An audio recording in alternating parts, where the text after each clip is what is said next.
독립운동가 몽양 여운형 선생의 장례식 당시에 쓰였던 만장이 국가문화재 등록을 위해 추진되고 있습니다. 네, 암살 당시 혈의에 이어서 여운형 선생의 유품 중 두 번째 문화재 등록이 이루어질 수 있는 상황인데요. 다음 달 중으로 최종 결정이 내려질 전망입니다. 신승훈 기자입니다. 지난 3일 문화재청의 문화재위원 3명이 몽양 기념관을 찾았습니다. 1947년 8월 3일 여운형 선생의 장례식에 사용한 수천 점의 만장 중 유족이 보관해오던 것을 기념관에 기증한 117점에 대해서 실사를 진행한 겁니다.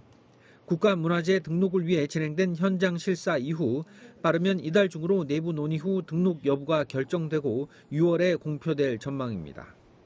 몽양 선생에 대한 기대, 그리고 그것이 이제 끊기게 된 그 애통함, 해방 공간의 정치 사회적 그 의사가 그 만장의 형태로 표현되었다는 점에서 여운형 선생의 유품 중 암살을 당할 때 입고 있었다는 혈의는 지난 2014년 국가등록문화재 제608호로 지정된 바 있습니다.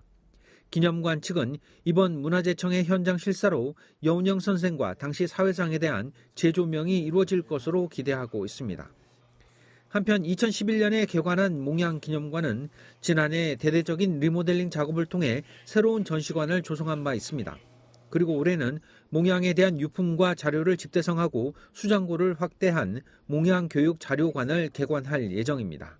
이런 소장 자료가 나온 바깥에 있는 자료를 바탕으로 해서 연구 활동을 하고, 그리고 또 여기에서 이제 각종 모임을 예를 들어서 공연에서 비롯해서 학회 모임 같은 것을 할 수 있죠. 여운형 선생의 장례는 우리나라 최초의 인민장으로 치러졌으며 당시 60만 명의 추모 인파가 몰렸습니다. 하지만 이후 2005년에 이르러서야 여운형 선생에게 건국훈장, 대통령장이 추서되는 등 그에 대한 평가는 아직까지 제대로 이루어지지 않고 있다는 지적이 많습니다. 딜라이브 뉴스 신승훈입니다.